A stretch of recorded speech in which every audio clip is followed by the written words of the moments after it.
Hey guys, Brady here, and this is my channel. This is not a video for He-Man. Just want to let you know that. It's going to be a very long video. But today is my 1 year anniversary. Judging from the intro, you can tell that I obviously mimicked my first video. However, I wasn't able to do my first video reworked, like the Wii collection updated. Listen, I haven't collected any Wii games since. When I get to do that, I will get to do that. So, it's November 5th, the first day I posted my very first video. Ugh, long few years. Started with Wii collection, here we are now. I've reviewed classic films like Mr. Peabody and Sherman, Scott Pilgrim vs. the World, the Angry Birds movie, Space Jam, Venom. I reviewed such hit games that were not talked about at all, like Cartoon Network Punch Time Explosion, Rabbids Rumble, Yokai Watch 1 and 2, the sequel video got a ton of hate, but frick you. Sorry for the middle finger if you took that seriously. I also talked about Ninjala. That video got hated a lot. I'm probably going to get rid of that video because it's not really popular. But WarioWare Gold, Pac-Man and the Ghostly Adventures. I've done collection videos on my Wii games, my Blu-rays, my standard DVDs, my Wii U games, Switch games. I did retro games. I am not going to do my Xbox 360 because it's a super small collection. And I also did my Nintendo DS and 3DS games as well. Even doing retrospectives on BFDI. Still trying to think on what I should do after that. Retrospectives on Disney Infinity, Lego Dimensions, a lot of other things too. What am I thinking right now? Discussions on Virtual Console, outright games being disappointing, outright games being good, not disappointing, all that jazz. So, in honor of my 1 year anniversary, I decided it's finally time to take a retrospective off the back burner to see if I can do it. If you followed my channel ever since the beginning, you know that there is this particular series review that I've been taking so long to get to. The Marvel vs. Capcom Series retrospective, or review. For years, I have been saying, see you guys next time for the Marvel vs. Capcom Series review. Sayonara, peeps, take care. But I didn't want to do that. I was, wiped out with all these different films and games. Some of them being bad, some of them being good, some of them being mixed, some of them being I don't care-ish. But this time around, there's no excuse. I have to do it. Because if I don't do it, who else will? But anyways, this is it, folks. My 1 year anniversary special for retrospective and all that jazz. I may have a room tour for the third time now because I've already done one and two. That I've done 2 room tours. One just showing off my game room, and the second one showing off my bedroom and my game room. So maybe I'll do a room tour. Maybe. I'm not entirely sure, but hey, we're losing topic here. Marvel vs. Capcom. What can I say about it that's never really been said about it? It's an amazing fighting game franchise. Much like Killer Instinct, Street Fighter, Mortal Kombat, so many of these lovely fighting games. Marvel vs. Capcom isn't really talked about as much. It's mostly just Street Fighter and Mortal Kombat. Especially with Street Fighter getting more attention, and frick, even characters like Terminator, RoboCop, and Rambo being an MK11, Spawn, and Joker. Hey, Joker was an injustice. Leave him alone. But anyways, Marvel vs. Capcom hasn't been talked about as much. And I could kind of understand why. It is so forgettable in every way possible. But, so, let's start from the beginning.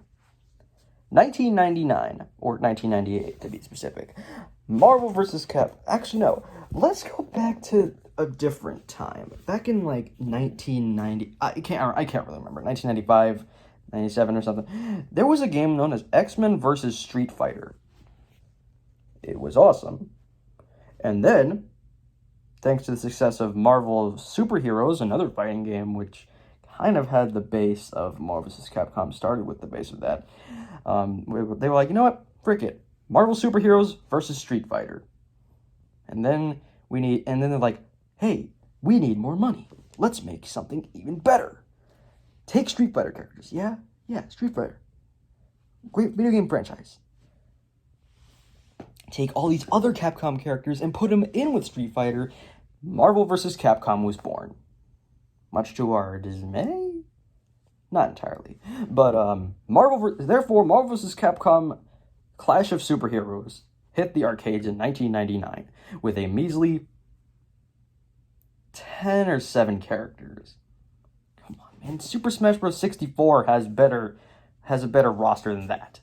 But likewise, the game was successful. So naturally, in 2000, they decided to follow it up with what I consider the best fighting game in the world, Marvel vs. Capcom 2, New Age of Heroes. Now, you're probably wondering, why did you not spend as much time talking about the first Marvel vs. Capcom? Well, here's the thing. It's the only Marvel vs. Capcom game outside of Infinite that I've never played. Infinite I have never played as well. The only ones I've played are Marvel vs. Capcom 2 and 3. But, that's beside the point.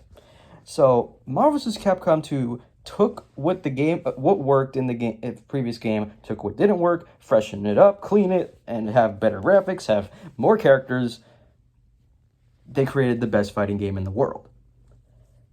And to be doubly honest with you, it is the most hardest to find game in the world. I just want to say something right now. You are not buying a physical copy of this game. I repeat, you are not buying a physical copy of this game. It costs less to get freaking Lego Dimensions with Supergirl on the PS4. It costs less to buy a freaking DVD, straight to DVD Disney movie. I mean, really, that Marvel vs. Capcom 2 on PS2, Xbox, and Dreamcast goes for about $100 or $400. You are not buying a physical copy of that game. To quote Some Call Me Johnny. The only time I've ever got to play that game was in the arcade at a pizza place, and the now discontinued mobile version. Please, for the love of God, port that game to the Switch. We all need it. But anyways, to this day, it continues to be the one of, if not the best fighting game outside of Street Fighter 3 Third Strike. Marvel vs. Capcom 2 and Street Fighter 3 Third Strike are often considered the two best 2D fighters of all time. And yes, I am including Super Smash Bros. Ultimate in that statement. I am not joking. So, in 2011, I think? 2010 or something like that? 2012, I don't care. We got Marvel vs. Capcom 3. What was the subtitle? Oh, Fate of Two Worlds. There you go. That's better. So, what kind of groundbreaking characters do we add to this game? Amaterasu from Okami, Arthur from Ghosts and Goblins, and the mother of all platformers, freaking Beautiful Joe. I can see that we have a blockbuster on our hands. Marvel vs. Capcom 3, it was good, but it certainly didn't match the charm of the second game. But as you would imagine, of course, it was a big hit, leading, of course, to an Ultimate version, which added characters like Nemesis Tyrant Type, Nova, Frank West from Dead Rising, and Phoenix Wright. That and Yoda and Darth Vader in Soul Calibur 2 are some of the weirdest fighting game characters ever put in fighting games in general, along with Phoenix Wright. Link made sense in Soul Calibur 2. Yoda and Darth Vader. I think we got ourselves a hit. But anyways, sadly, You may remember in the first two Marvel vs. Capcom games, there was Mega Man. Well, in the third game, he's nowhere to be found. Well, outside of the DLC for Marvel vs. Capcom Ultimate, but, instead we got Zero. You know, that one Mega Man character who has the funniest line in the history of the series. What am I fighting for? Yep, that's Zero. But still, the game was a big hit. And yeah, the franchise was practically dead after Ultimate Marvel vs. Capcom 3. However, at E3 2016 or 2017, I think. I'm not entirely sure. I mean, it was either 2016 or 2017. Yeah, 2016. The same year as Angry Birds, the movie. Thank you. Thanks for that joke. Please do not steal. But I'm sorry for that Ant Dude joke that he made in his Crash 4 review. But then again, nobody watches Ant Dude except for me. We were given a glimpse at. We saw Mega Man and Ryu together, and I was like, oh my god, please don't be Mega Man cross Street Fighter. We all know how that turned out. But as the title appeared to us, it was Marvel vs. Capcom 4, or Marvel vs. Capcom Infinite. Seriously, you could have you could have made Infinite like the subtitle. So you have Marvel vs. Capcom, Clash of Superheroes, Marvel vs. Capcom 2, New Age of Heroes, and Marvel vs. Capcom 3, Fate of Two Worlds. It could have been called Marvel vs. Capcom 4, Infinite. Or Infinite Possibilities. Capcom is just stupid. But then again, we got Mega Man. Finally, they did something correct. However, it was Mega Man X. It wasn't classic Mega Man. But we still took it for what it was. But still, it was we bought the game and we played it. Yeah, Infinite is honestly the oddball of the franchise. It didn't give the same feeling that 2 and 3 did. It didn't give us the same fascination as 2 and 3, and it didn't give us the heavenly roster just like 2 and 3. Therefore, it was a mixed game. Please, for the love of God, but yeah, back to the topic. And it got DLC, of course, with Winter Soldier, Black Widow, and Monster Hunter, and Venom, but who is a returning character from 2. But that's beside the point, of course. My point here is that this franchise is something of a beauty, even though if it ended on a sour note with Infinite. Marvel vs. Capcom 2 and 3 Ultimate version are some of the greatest fighting games I've ever played in my life. And to this day, I still think that the original 3 games should be released in a trilogy on the Switch. Watch me jinx myself and watch it be announced on the same Nintendo Direct as Crash 4 for Switch. It's going to happen, man. Both of those games are going to happen. They're going to happen, along with Persona 5 on Switch. Those 3 games, they're going to happen, and they will. Hard. So yeah, Marvel vs. Capcom is a series that we all adore, for better or for worse, of course. But that's beside the point, of course.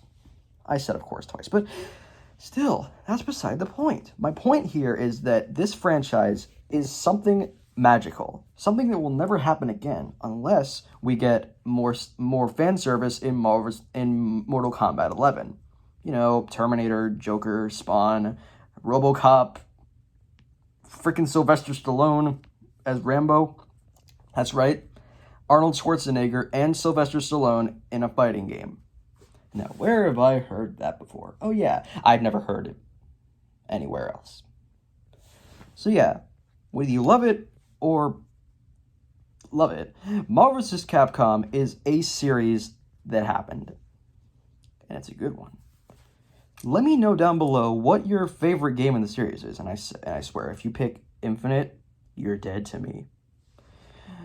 Not that Infinite is bad or awful, but it just doesn't leave an impact on anybody. So, therefore, I finally got that retrospect. Thank God I finally got that retrospective out of my way. I've been holding it on the back burner for so long. So, I hope you guys are all pleased. Watch this video and not get a single like. But anyways, that's beside the point. So thank you guys so much for watching this long-awaited retrospective. I may do a room tour for this anniversary special, but hey, if Nostalgia Critic can do 5 anniversary specials, you know, the 1 year anniversary brawl, kick, I can't say that title because it's vulgar. Kick Buddia, or the other word.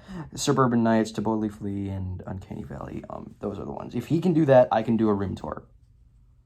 I don't know. But anyways, finally got that out of my chest. Off my chest, that retrospective. But anyways, I hope you guys enjoyed this retrospective. I don't know what I'm going to do next, but hopefully it's going to be the room tour. Maybe. Sayonara, peeps. Take care. Happy 1 year anniversary. Bye.